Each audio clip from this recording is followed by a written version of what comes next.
Well, we're back here at Banner Sports Medicine over in Scottsdale. I'm here with Josh Hayes, Director of Sports Medicine at Banner Physical Therapy. There's some topics that we really want to talk about today, but first, just introduce yourself a little bit. What brought you into physical therapy? How'd you end up here? Sure.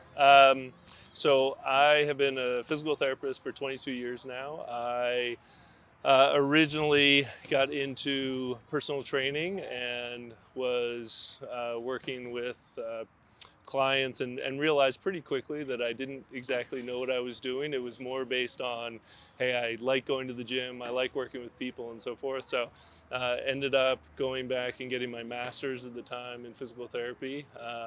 Later got my doctorate as well, but that enabled me to start in the field of physical therapy. And big picture, I actually had also gone. I played lacrosse in college and injured my shoulder, and wanted to also resolve my ongoing shoulder pain that I was dealing with at the time. And so went into physical therapy. Once I started working for Select Medical, I later um, moved from Charlotte to here about 10 years ago. I was working for about 10 years in Charlotte, worked with UNCC, the college that's there. Um, Also did some sports medicine, working with local high schools and so forth. Came out here about actually 12 years now. Came out to Arizona and started working again with a lot of the local high schools. That enabled me to end up in my current position where I oversee our high school athletic training contracts. We have 32 high school athletic training contracts currently in the Valley, covering a number of districts: Tempe Unified, Paradise Valley, Tolleson Union, and so forth. And so I help oversee the athletic trainers in those school districts, but also managing the physical therapy side of things when we look at our sports medicine. So dealing a lot with the wonderful Banner Sports Medicine physicians, and helping to ensure that the quality of care is top notch with all of our physical therapists providing sports medicine care here in the Valley.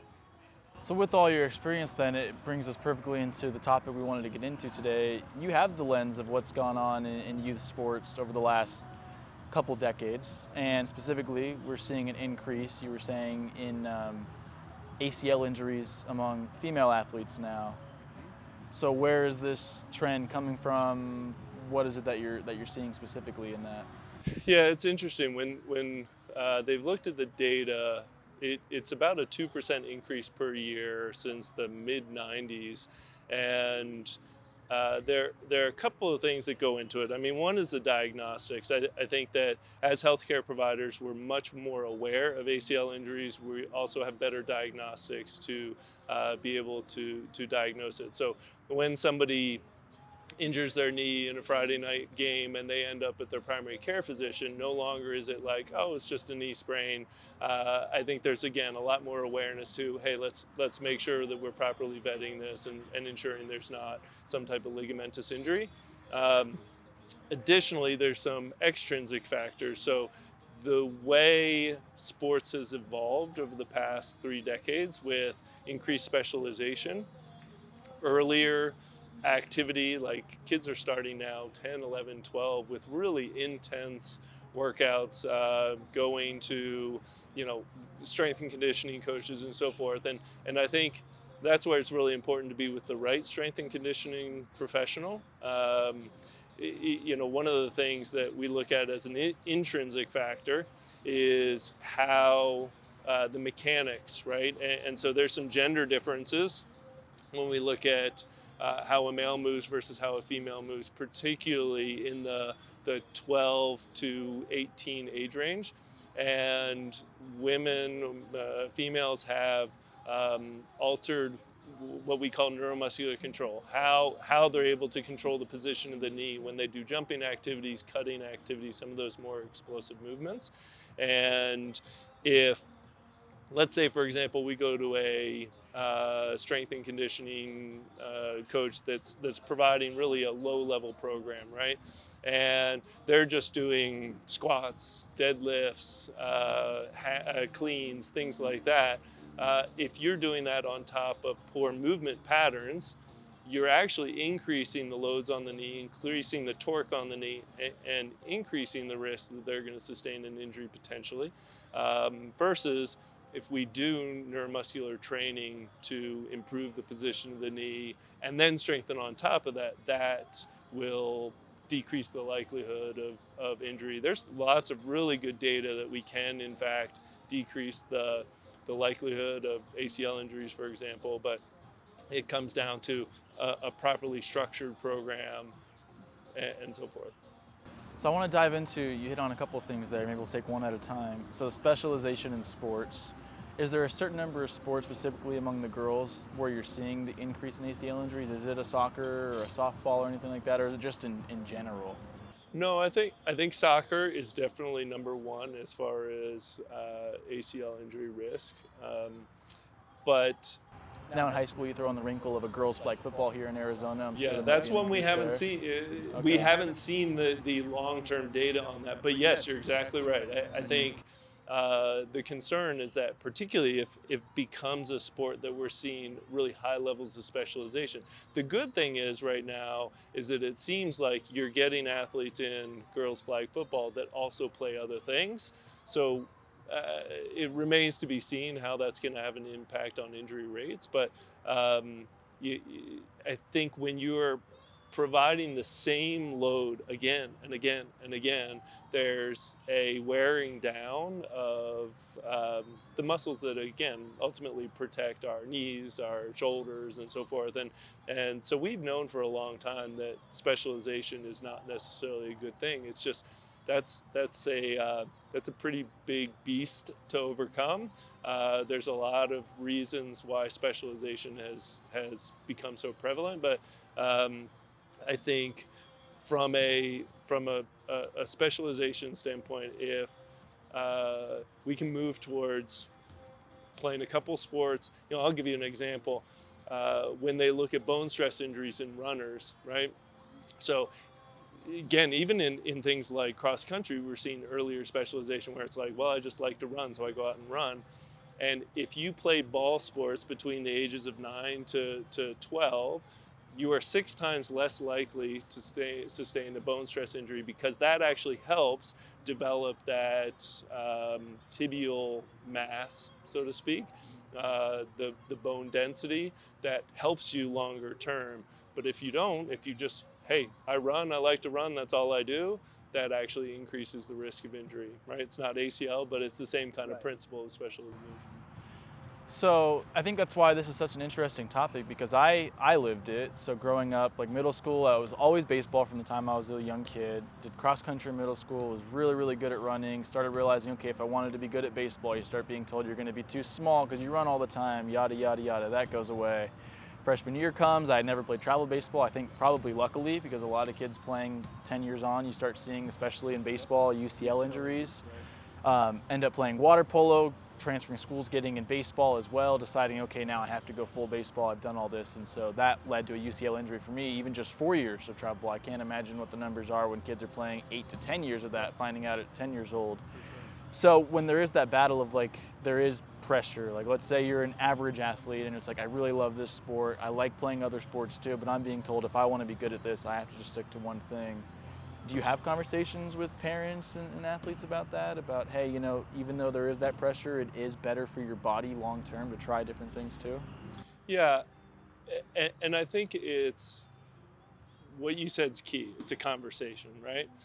I think it's important to let them know, let the parents know, let the athlete know that ultimately, the more specialized we are, we're increasing our risk. It doesn't mean that it's a given, right? And so there are other things that we can do to decrease that risk, right? Some of the things is appropriate rest, appropriate amounts of rest. There's a really smart sports scientist out of Australia named Tim Gabbett, who talks about this principle of acute chronic workload. And ultimately, kind of oversimplifying this, if you look at the past, say, 6 weeks of activity, and you quantify the intensity and the amount of activity you're doing, and you compare that to, hey, over the past week, here's the intensity of what I've been doing, that if you're staying in the sweet spot of no more than 30% increase in what I'm doing as compared to the past 6 weeks, and no less than 20% decrease in what I'm doing. That's kind of the sweet spot of not increasing your risk of injury. So if you use the same example of somebody who plays baseball year round, if they're kind of keeping it relatively within that range, that, because some people will go and, oh, I'm starting to have, say, elbow pain, right, as your example, and well, I'm going to shut it down and I'm going to completely stop. And I'm going to take 4 weeks off. Hey, it's summer, baseball's not going on, I'm not going to do anything. That actually increases the risk too, because you've removed all load. And then when you go back to it, usually people don't slowly ramp up. They go right back into it. Hey, this is what I was doing before I took a break. Now suddenly we've increased the risk on those tissues that have not been exposed to any load for the past, say, 4 weeks or whatnot. So it's finding that balance there. I think additionally, looking at proper technique, I don't think there's enough focus on technique when you look at, again, I keep using throwers because that's what you mentioned, but if you're getting your shoulder and your trunk out in front of your elbow, that increases load on your elbow, for example. And so if you can make subtle changes in their technique, as well as strengthening certain components, again, going back to the high school athlete, now we'll transition to ACL. Um, the core is a really, really important area that's related to ACL injury, right? When we land, for example, if we're behind if our base of support is in front of our trunk or outside of where we're landing, that actually increases risk for knee injury.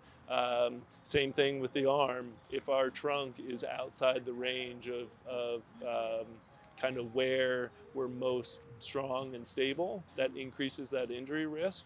So it's really important to be doing core exercises. And one of the things that I see commonly, kids come in, say 14, 15, 16, and they're doing all this heavy strength training. There's strength classes now in pretty much every high school. And they're doing squats, deadlifts, cleans, like I mentioned, but no core work. I get them up to do, say, a side plank, and they can't hold it for more than 15 seconds, as an example. And I think those things really increase that injury risk because the core isn't stable, and the legs, as example, are much stronger from doing all this weight training that they're doing. So that's increasing the loads on the knee, the hip, the shoulder, for example.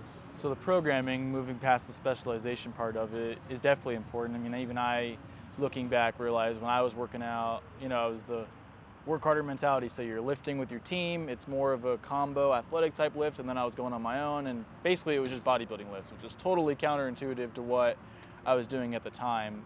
Trying to be better at baseball and other sports as well. So, is that something that, whether it's high school strength coaches, whether it's the outside coaches, because it seems like almost every high school athlete specifically has their own coaches away from their high school now. It's kind of the way things have gone the last few years. How important is it for the parents and them to make sure they find somebody that's, hey, I'm not just in here to tell them to bench press and squat and deadlift, but we're going to have a day where we're just working on mobility, we're working on agility, things like that. How important is it to try to find that? Yeah, I mean, that's essential. And the difference between the really good sports performance programs like the High Performance Center here, having facilities that understand the relationship between the stabilizing musculature and the power producing musculature, and that ultimately those two things have to complement each other. If I think vetting the coaches, as you mentioned, and making sure that they have a good understanding of injury prevention principles as well as strengthening principles. I go back to that time I had as a personal trainer. I was a so-called meathead in college, and I just loved lifting weights after I, as I mentioned, injured my shoulder.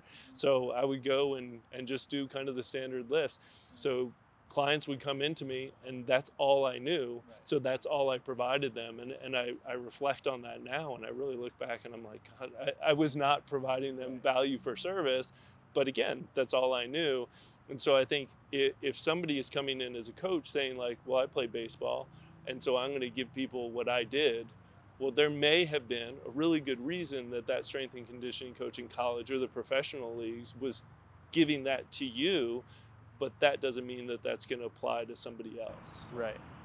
Makes sense. So, okay, we touched on specialization, we touched on programming. So, with the increase, specifically with ACL injuries, beyond those two things, what else is maybe important for athletes, parents, trainers to understand to help kind of prevent those injuries? Like, is there anything specific they should be doing? You mentioned core work. Yeah, yeah. I think there's buckets when you look at injury prevention programs for the lower extremity in general.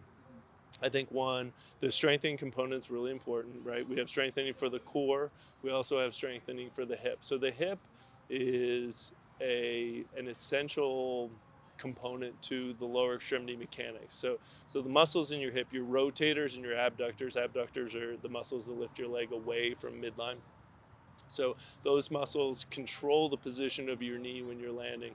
And one of the things that's related to ACL injury is this excessive dynamic valgus, right? It's a fancy term for your knee going inwards, right?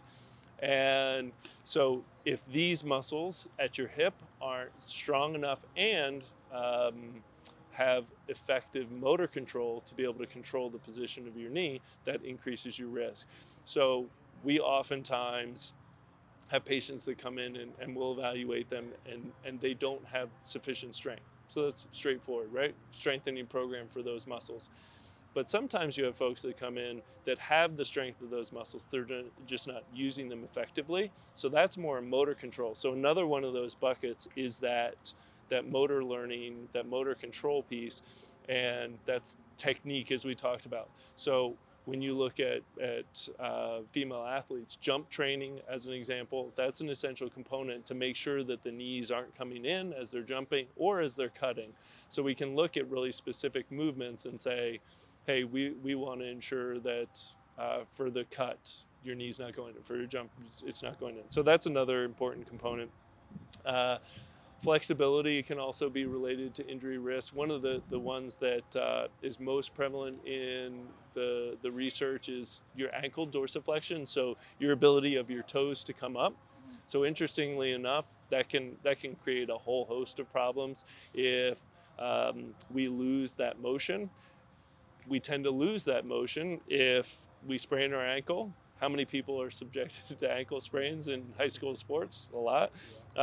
If we ever end up in a boot, that's another reason that we can lose that dorsiflexion motion, and then that can increase risk of lower extremity injuries. Another thing that is those buckets that we were talking about is plyometrics.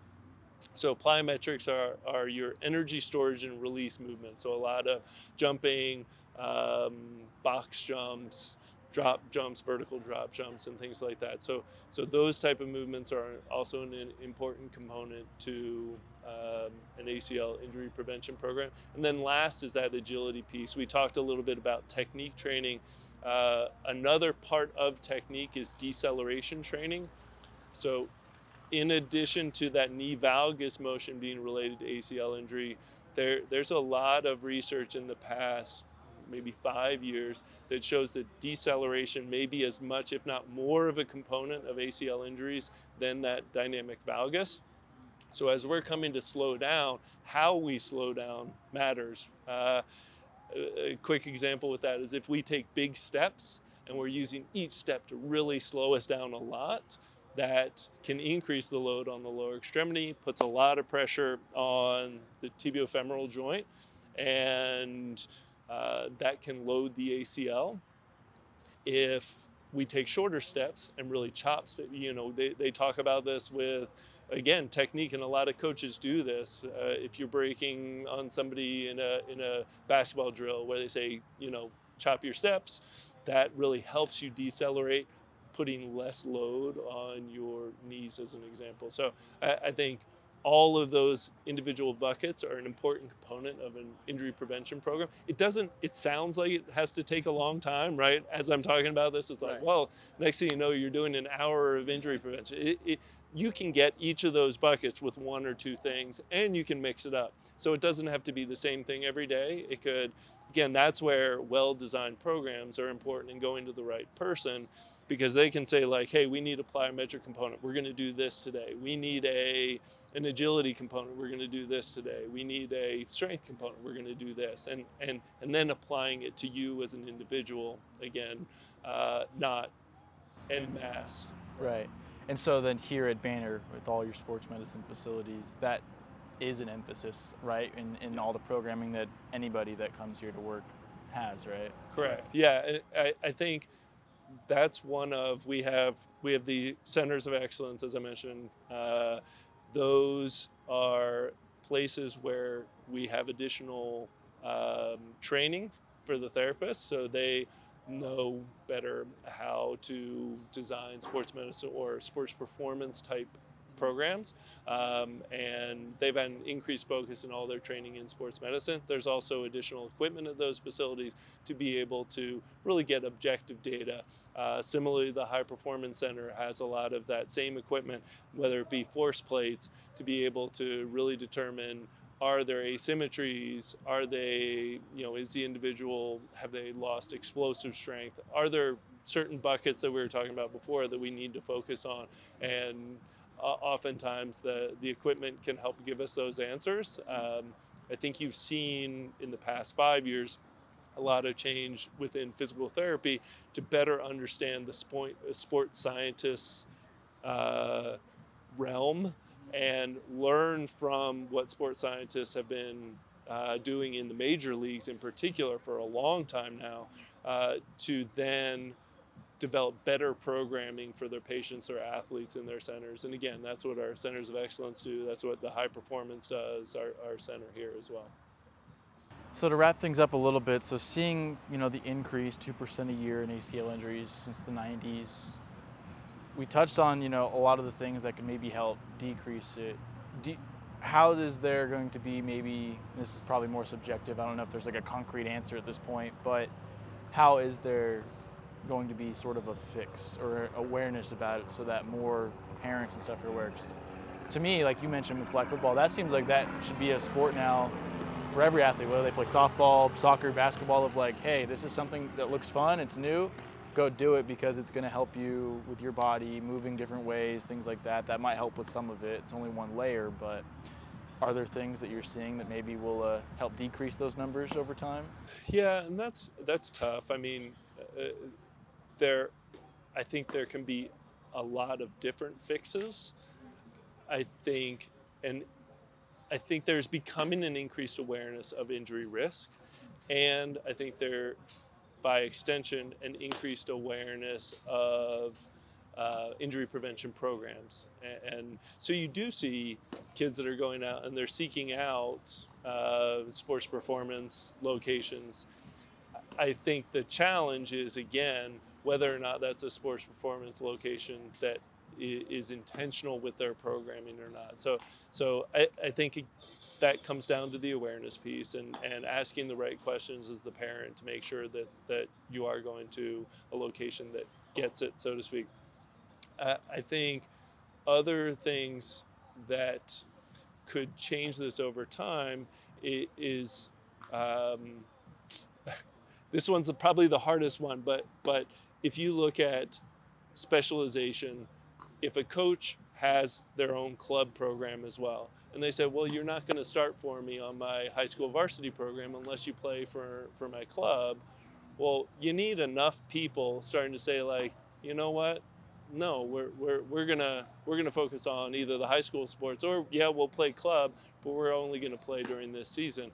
And that's hard. You have to kind of meet a critical mass where enough people start doing that these club coaches start looking for alternative revenue streams. Um, so I think that's probably the most challenging one. I think the injury prevention programs, I think awareness of appropriate rest and not taking, like I tell all our cross country runners all the time, like, don't just stop running during the summer. You will have shin splints when you start the following August and start getting ready, or July when you start getting ready for your season. So instead, let's run. Yeah, you can decrease and you don't have to do it as consistently or as much and so forth, but let's modify your training regimen so that you're decreasing the likelihood once you go back that you're going to experience an injury or a bone stress injury, as I mentioned before. Similarly, for that high school football player, like, what are you doing over the summer? Is it just going to the gym and trying to max out your bench press, or are you working on some of those accessory muscles that are really important for decreasing that injury risk over time? So, there's an athlete component, what they're doing, what they're focused on. There's a parent component, what they're seeking out. But then there's kind of this big, uh, I don't want to say societal piece, but the club coach, the culture of Yeah. sport, that I think that's probably the most challenging of all those areas to really fix.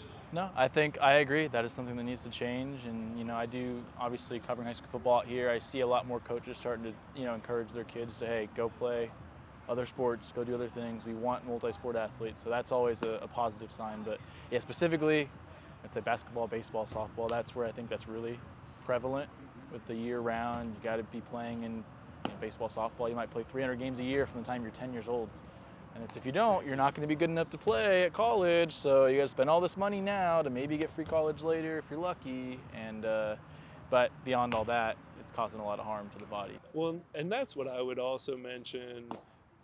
Hopefully, over time, there's a better awareness of when a patient or an athlete comes into my center, there is a distinct difference between the Division I athlete, the Division III athlete, and then the not going to play in college athlete. And again, it's not being critical, and I'm all for hard work. There's a lot that can be done with hard work. But at the end of the day, there are more, how do I put it, Michael Jordans and Vince Carters than there are Rudies. Right. And so, yeah, can you, if you just work hard enough, can you make it? Sure. But we're talking about the athletes that make it. I bring this up all the time. The percentage of athletes that make it out of high school football is actually under 1%. So then when we look at those who make it to college and to the pros, that's again 1%. So we're talking about the 1% of the 1%. That's tough. There's a lot of luck involved. There's a lot of, you got to be on the right team. But it's often talent that supersedes hard work, and I know that's terrible to say sometimes, Yeah, but there's unfortunately some truth to that. Yeah, no, it's true, and that's why that's a whole other can of worms for another day that it opens up, especially in the club sports area. Just to wrap things up, I guess the Cliff Notes version of what we talked about with ACL injuries. So we're seeing the increase, 2% a year, right? And correct me if I'm wrong on any of these. Some of the key factors are specialization or overdoing it. So like you mentioned, if you're playing your sport and you're staying in that 30% range either way, Yep, 30%, every week, 20%, every 6 weeks, yeah, 30%, 20%, you're going to be at a better place. When you're doing too much of it, too much specialization, it's probably going to cause some issues, or can. Yep. And then beyond that, having the right program to make sure that you are doing the things to put your body in the best position to not face those injuries. That's pretty much Right. what those numbers are leaning towards. Yeah, and I think what I would add to that is, even if you're just doing a simple, hey, let's do a couple core exercises, and let's keep it simple. Let's do some planks. Everybody knows how to do a front plank and a side plank. Let's do some planks. Let's do some hip exercises, some sidestepping, right? Let's do some plyometrics. Let's just do a jump program where I'm focusing on keeping my knees over my toes, not going in. And then let's do some deceleration training where I'm really working on just stopping at a cone, chopping my feet. That right there, that's an injury prevention program. That's about as simple as it gets, but at least it's something, and that's better than nothing. Well, Josh, thank you so much for your time. I enjoyed this conversation. I honestly could talk to you for hours. There were so many cans of worms there, but thank you so much for the time. Absolutely. My pleasure.